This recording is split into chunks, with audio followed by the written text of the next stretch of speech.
بسم اللہ الرحمن الرحیم۔ 9ویں اور 10ویں کی جو شب تھی، رات تھی، جس رات کو وہ چاہتے تھے 9ویں کو کہ بھی جنگ ہو جانی چاہیے اور فیصلہ، کیونکہ وہ دیکھ رہے تھے 22,000 کا لشکر ہے، وہ تو یہ سمجھ رہے تھے نا کہ ایک آدھ گھنٹے کے اندر سارا معاملہ حل ہو جائے گا، اور وہ اپنی قوت کے غرور میں تھے۔ شیطان انہیں جو تھا وہ ورگلا رہا تھا۔ تو امام علی مقام نے ایک رات کی مہلت مانگی کہ ہمیں رات کو اللہ کی بارگاہ میں استغفار کرنے دو، ذکر اذکار کرنے دو، یاد کرنے دو۔ تو امام علی مقام نے اس رات میں پھر اپنے تمام اہل بیت کو جمع فرمایا، اور جتنے آپ کے مدینہ شریف سے، مکہ شریف سے لوگ ساتھی تھے، سب کو آپ نے وہاں پر بلایا،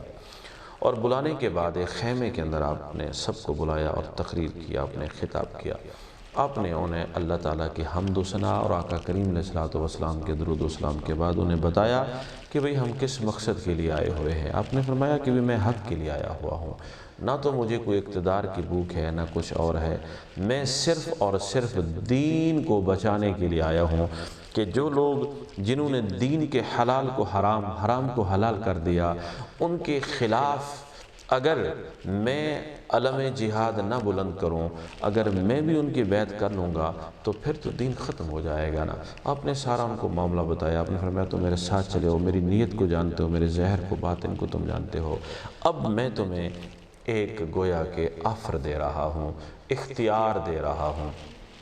اور وہ اختیار کیا ہے؟ آپ نے فرمایا دیکھو یہ جتنا بھی میرے بھتیجے ہیں، بھانجے ہیں، میرے بیٹے ہیں اور بھائی ہیں میرے، سب، اور جتنے بھی میرے دوستوں، سب کو میں یہ کہہ رہا ہوں کہ یہ صرف اور صرف ان کو میں چاہیے ہوں، حسین کے یہ در پہ ہیں، اور کوئی صرف میرا یہ سر لے جائیں گے، مجھے یہ شہید کر دیں گے تو اس کے بعد یہ معاملہ ختم ہو جائے گا، لہٰذا میں تمہیں اجازت دیتا ہوں کہ تم یہاں سے واپس چلے جاؤ۔ لیکن ان میں سے جتنا بھی لوگ تھے وہ خاموش رہے۔ آپ نے فرمایا کہ میں تمہیں اجازت دیتا ہوں، تم چلے جاؤ یہاں سے۔ تو جب آپ نے بار بار کہا تو انہوں نے کہا جی نہیں، یہ تو ہو سکتا ہی نہیں ہے، ہم اپنی جانیں آپ پہ قربان کر دیں گے لیکن آپ کا ساتھ کبھی نہیں چھوڑیں گے۔ تو آپ نے پھر بند کر دیا، شمع جو تھی اس کو گل کر دیا، چراغ بند کروا دیے، اور آپ نے فرمایا ایک اور میں آپ کو آفر دیتا ہوں۔ آپ شاید گھبرا رہے ہوں کہ دنیا کہے گی کہ دیکھو یہ نواز رسول کو اکیلے چھوڑ کے آئے ہو، نہیں، اس طرح نہیں، بلکہ میرے بیٹے ہیں، میری بچیاں ہیں، ان کا ہاتھ پکڑ کے تم یہاں سے چلے جاؤ، جا کے دنیا والوں کو بتاؤ کہ امام حسین نے ہمیں بھیجا ہے اپنے بچوں کی حفاظت کے لیے، تم ان کو لے جاؤ،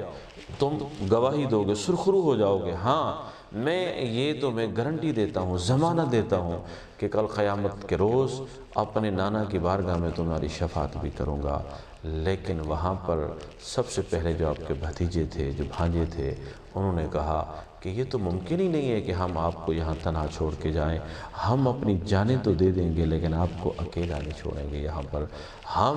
آپ بھی دین کے لیے نکلے ہو، اسلام کے لیے، اور ہم بھی اپنے نانا کے دین کے لیے نکلے ہوئے ہیں۔ ہم اپنے ان معصومانہ جو ہمارا اللہ نے ہمیں طاقت دی ہے، اس کے ساتھ ہم لڑتے رہیں گے، جب تک ہم زندہ رہیں گے آپ کے قریب بھی دشمن کو نہیں آنے دیں گے۔ پھر آپ کے بھائی کھڑے ہوئے، ان کو آپ نے کہا کہ تم چلے جاؤ یہاں سے۔ حضرت عباس نے کہا حسین یہ کیسی باتیں کر رہے ہو، ہم اس جگہ پہ آپ کو چھوڑ جائیں، یہ تو ممکن ہی نہیں ہے، کل قیامت کے روز ہم اپنے بابا کو کیا منہ دکھائیں گے، اپنی والدہ سیدہ فاطمہ کو کیا منہ دکھائیں گے؟ کیا جب وہ ہم سے پوچھیں گی کہ تمہاری والدہ علیحدہ تھی، حقیقی بھائی نہیں تھے، اس لیے تم نے میرے بیٹے کو وہاں پر ان کے سامنے چھوڑ دیا تھا، تو ہم کیا منہ دکھائیں گے؟ نہیں، یہ تو ممکن ہی نہیں ہے، آپ بھی دین کے لیے لڑ رہے ہو اور ہم بھی آپ کی اقتداء میں، آپ کے جھنڈے کے نیچے دین کی سر بلندی کے لیے جانیں پیش کریں گے۔ پھر آپ نے حضرت مسلم بن عقیل کے بھائیوں سے کہا کہ اے میرے بھائیوں تم چلے جاؤ۔ عقیل بن ابی طالب کے رضی اللہ تعالیٰ عنہ، ان کے بیٹوں، یعنی ان کو آپ نے کہا، جتنے بھی وہاں پر وہ تھے، حضرت مسلم کے بھائیوں کو کہا کہ تم چلے جاؤ، میں تمہیں اجازت دیتا ہوں، تم نے پہلے بھی شہادت دے دی ہے حضرت مسلم اور ان کے بیٹوں کی صورت میں، تم نے بہت صدمات جو ہے نا میرے ساتھ رہ کے برداشت کیے ہیں، تم چلے جاؤ، میں تمہیں اجازت دیتا ہوں۔ لیکن انہوں نے بھی نہ مانے، انہوں نے کہا ہم اپنی جانیں قربان کر دیں گے۔ اور آپ کے جو ساتھی تھے ان میں حضرت مسلم بن اوس ازدی، وہ کھڑے ہوئے اور انہوں نے کہا آپ نے اے امام علی مقام یہ سوچ کیسے لیا کہ ہم آپ کو اس مقام پہ چھوڑ دیں گے؟ خدا کی قسم میں آپ کے جھنڈے کے نیچے دین کے لیے لڑتا رہوں گا، جب تک میرے ہاتھ میں تلوار کا دستہ رہے گا میں لڑتا رہوں گا۔ اگر میں تلوار ٹوٹ گئی، ختم ہو گئی، تو پھر پتھروں سے لڑتا رہوں گا۔ پتھر بھی اگر ختم ہو گئے تو جب تک میری جان ہے، جسم میں جان ہے، جب تک یہ خون چل رہا ہے، یہ روح سانس لے رہی ہے، میں دین کے لیے آپ پہ قربان ہو جاؤں گا۔ اسی طرح ایک اور آپ کے ساتھی تھے، وہ کھڑے ہوئے حضرت سعد بن عبداللہ حنفی، انہوں نے کہا کہ اے امام علی مقام، ہم دیکھ رہے ہیں سامنے 22,000 کا لشکر ہے، لیکن یاد رکھو ہم آپ کو چھوڑنے والے نہیں ہیں۔ ہم اسی طرح آپ کے جھنڈے میں رہتے ہوئے ہم لوائے الحمد کے نیچے آقا کریم علیہ السلام کی بارگاہ میں پہنچیں گے۔ یہ تو ممکن ہی نہیں ہے۔ ہاں دیکھو، اگر مجھے یقین ہے ہم وہاں شہید ہو جائیں گے، اگر یہ لوگ مجھے ایک بار قتل کریں، پھر مجھے زندہ کر دیا جائے، پھر بھی میں جو ہے نا آپ کے حق میں، اسلام کے حق میں ان کے خلاف لڑوں گا۔ اور 70 مرتبہ اگر یہ اس طرح ہو، حتیٰ کہ مجھے زندہ کر کے پھر جلا دیا جائے، پھر میری راکھ کو بھی اڑا دیا جائے، تو پھر بھی میں آپ کے جھنڈے کے نیچے اسلام کے لیے لڑتا رہوں گا، اور میں کبھی آپ کو اکیلے اور تنہا نہیں چھوڑوں گا۔ اسی طرح آپ کے باقی ساتھی جو تھے انہوں نے بھی یہی کہا، اور انہوں نے کہا کہ ہم 1000 بار بھی مرنے کے لیے تیار ہیں، 1000 بار ہم مریں پھر اٹھیں، پھر مریں پھر مریں اٹھیں، لیکن ہم آپ کے ساتھ بے وفائی نہیں کریں گے اور آپ کا ساتھ نہیں چھوڑیں گے۔ جب آپ نے دیکھا کہ کوئی بھی جانے والا نہیں ہے، اصل میں یہی اہل بیت کی محبت ہے جو کربلا والوں نے آپ کے ساتھ وفا نبھائی ہے۔ خدا کی قسم، جو محبت اور جو وفا کا ثبوت آپ کے وہاں بھائیوں نے، بھتیجوں نے، بھانجوں نے، بیٹوں نے، ساتھیوں نے دیا ہے، اس طرح کی محبت شاید کہ کوئی دے۔ 22,000 کا لشکر سامنے کھڑا ہے اور وہ نیزے لہرا رہے ہیں، تلواروں کی جھنکار ہے، کمانے تیر چھڑے ہوئے ہیں، اور وہ یعنی کہہ رہے ہیں کہ ایک گھنٹے سے پہلے تھوڑے سے وقفے کے اندر ہم تمہیں شہید کر دیں گے، لیکن وہ سب کچھ دیکھنے کے باوجود بھی امام علی مقام کا ساتھ نہیں چھوڑ رہے۔ آپ نے پھر ان کے لیے دعا کی اور ان کو یہ وعدہ کیا کہ میں اکیلے حوض کوثر پہ اپنے نانے کی بارگاہ میں نہیں جاؤں گا، بلکہ تمہیں بھی ساتھ لے کے جاؤں گا۔ تو پھر وہ رات گزر گئی۔ جب 10ویں کا دن آیا، صبح کا ٹائم تھا،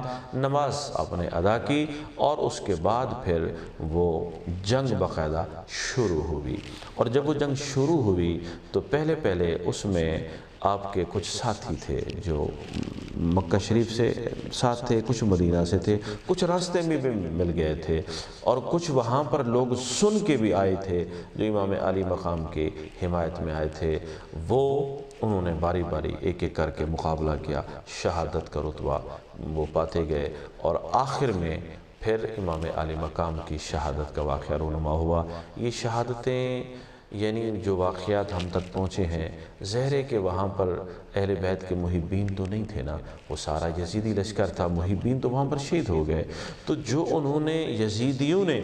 اہل بیت رسول کے محبین کے جذبات کو دیکھا تھا، وہ انہوں نے اپنے لفظوں میں بیان کیا۔ اس میں سے کچھ مختصر ہم انشاءاللہ آئندہ جو قسط ہوگی اس میں تھوڑا ہم انشاءاللہ عرض کریں گے، اس نیت سے عرض کریں گے کہ ہمیں آج کے دور میں جو چل رہا ہے،